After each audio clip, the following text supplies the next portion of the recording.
Alright, so instead of doing a dream, I'm being guided by Source to talk about what I've learned, part two. Because like I said, it's a journey, and I am learning something every day. And so the first thing I wanted to talk about is, I'm not sure how many of you are familiar with Dr. Emoto's work. It's E-M-O-T-O, Masaru, I believe it is his first name. Anyways, decades ago, he did an experiment where he took one glass of water and called it names, told it it was an idiot, that kind of thing, and then took another glass of water and said that I love you and thank you, and gave it praise. And then he froze drops of water from each, and the one that had been called an idiot and, you know, basically given negativity was all distorted and ugly, and the one that had been given thanks and love was beautiful symmetrical crystal formations that were very sacred geometry-ish. Anyways, I found it fascinating, and considering that we are 75 to 80% water, something like that, maybe we should think about the negativity or positivity that we're exposing ourselves to. And the same goes with the water we drink and the food we eat. I feel like if we give thanks, which is something, you know, we used to do way back when, and don't see as often anymore, but I feel like if we give thanks and love to ourselves and our food that we eat and the water that we drink, that we're more likely to thrive than to get sick. If you are throwing that negativity at yourself or at others, I mean, even in the lyrics to music, and it doesn't matter what kind of music, if the lyrics, if the words that you're singing in your head as you sing along to a tune are negative, then that's going to have an impact on you. And vice versa, if they're positive, that's also going to have an impact on you. So be very conscientious. At least personally, that's what I try to do. I try to be very conscientious of what kind of music I listen to. There's actually a guy on YouTube I found recently who does kind of trance house rap. I don't know that anybody really be into that, but it's just another way of showing that it doesn't matter what kind of music it is. His music is actually very enlightened and uplifting. I think his name is like Spectrum or something. It's like SPXTRM or something. Anyways, I really enjoy a lot of his music. I find it fascinating, and it's very enlightened, shall we say. So anyways, that's not for everyone, but it's just, you know, an example. I wouldn't say that that's something I listen to on a regular basis, but when I found it, I was pleasantly surprised. Anyways, one of the other things I wanted to say is that I've learned that we are the stories that we tell ourselves. So whatever it is that you believe about yourself or that you tell yourself is going to be what you get, essentially.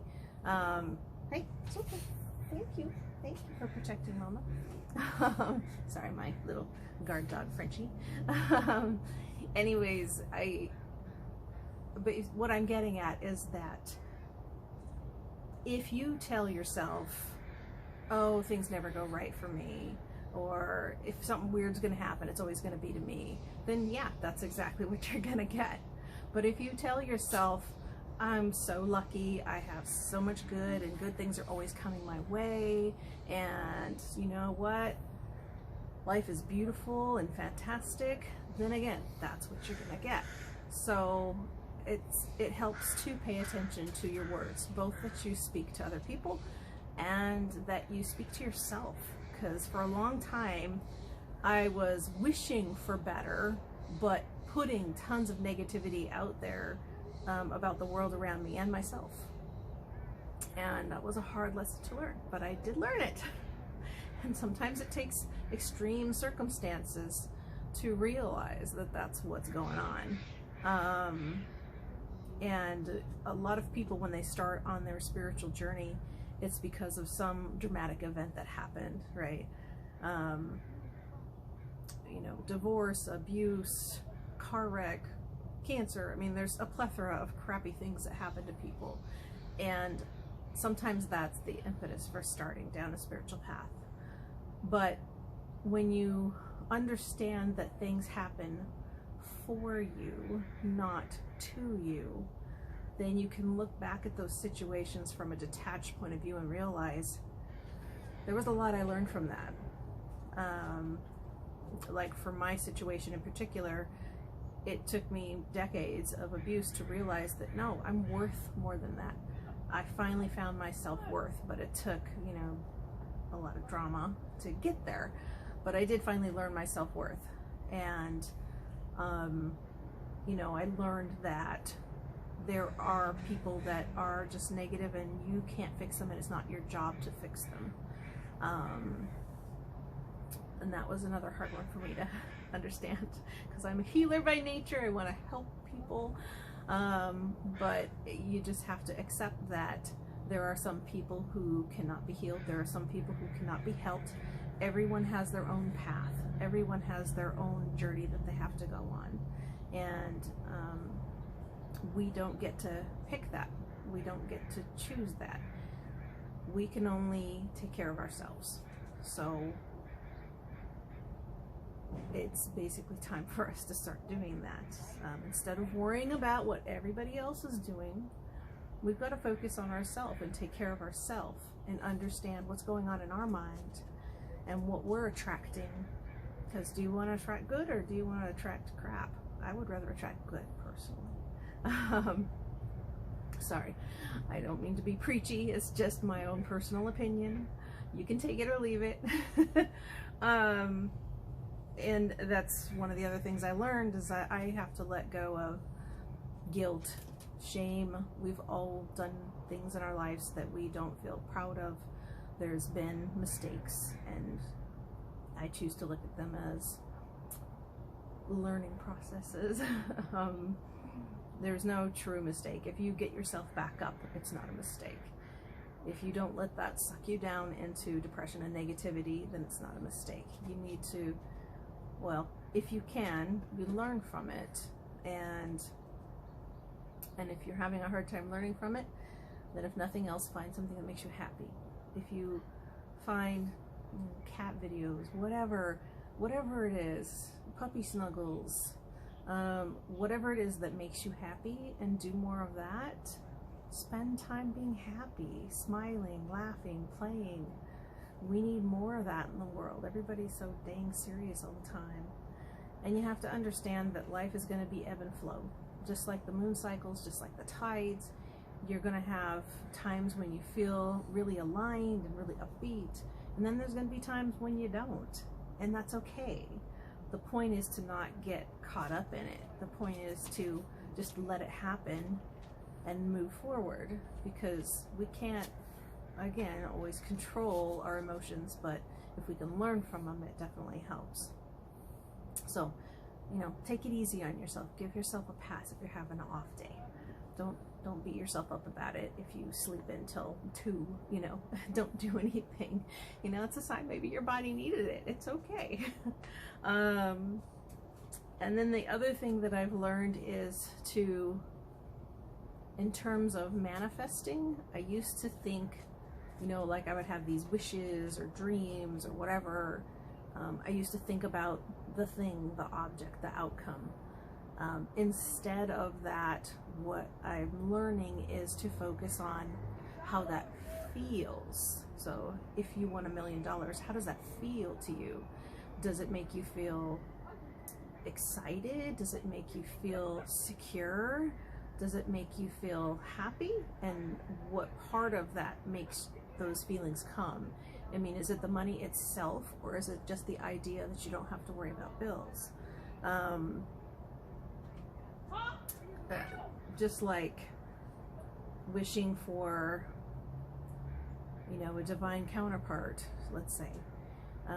I've learned that rather than focusing on, you know, what they look like or what kind of job they have or any of that sort of stuff, it's better to focus on how I want that person to make me feel, and what that will feel like when they are in my life and when I have that kind of a support system. If you can focus on those feelings, I think it makes it, well, my understanding is that's kind of the key to manifesting, because otherwise we get caught up in the lack mentality. I don't have that thing, and because your brain knows that you don't have it, it's going to harp on the I don't have it, not the I want it. You know, you got to focus on as if it already exists in your life. I think again, this is just my own personal perspective and things that I've learned. My spiritual journey has definitely been one rabbit hole after another of different things to learn. You know, learning that everything has vibration, everything has energy, from people to air to thoughts to rocks to furniture. I mean, I'm sure you all can think of a time when you walked into a room and it just felt bad and you just wanted to get out of there as soon as possible, and you couldn't pinpoint any one particular thing, right? It's not like there was a bloody corpse laying on the floor or some crazy thing, but you just felt the energy, and the energy felt bad. Almost everybody's had some kind of an experience like that. So just understand that everything has energy. Everything is energy. We're all energy. And to me, my understanding of God, if you will, or source, is that everything is made from source. Source is like the seed or the starter kit, if you will. So we're all God's children because we're all part of God. And so source is everywhere, and that's how he can be, or he, she, whatever. It's basically both. That's how they can be omnipotent, is because they are everywhere and everything. From the tiniest little fly that just flew by, to, you know, buildings, to structures, to companies. I mean, everything is part of divine stuff, I guess. Anyways, I'm rambling, so I'm gonna stop for now. But I just wanted to tell you guys a couple quick things that I'm thankful for. One is this beautiful sunset. It was a little hazy today, but that actually causes the sun to be really orange in the sky and just beautiful. The other thing is, with the full moon being tomorrow night, I think it's tomorrow night, October 1st, the tide was super high today when I went to drop my son off at work, and it's kind of cool to see that, because it doesn't usually come up quite that high. That it just makes the beach look like one giant, you know, swimming pool, because it's normally like way out there. Anyways, I thought they were beautiful examples of nature, and I was so excited to be able to see them and take part of it. Otherwise, I'm blessed to be able to, you know, follow my own path and have the freedom to make my own future and make my own destiny. I'm setting forth on a new journey, and you know, most people would probably think I'm crazy to quit my full-time job that I've been at for 20 years and paid really well, to start my own business. But I personally am totally excited about it. So thank you, universe, and I'm so grateful to have your assistance and guidance. And thanks to all of you for watching. If you feel so inclined, please like, share, subscribe, leave a comment. Just trying to get information out there, but yeah, it just comes little by little here and there. So I hope you all have a blessed, beautiful evening. Thanks.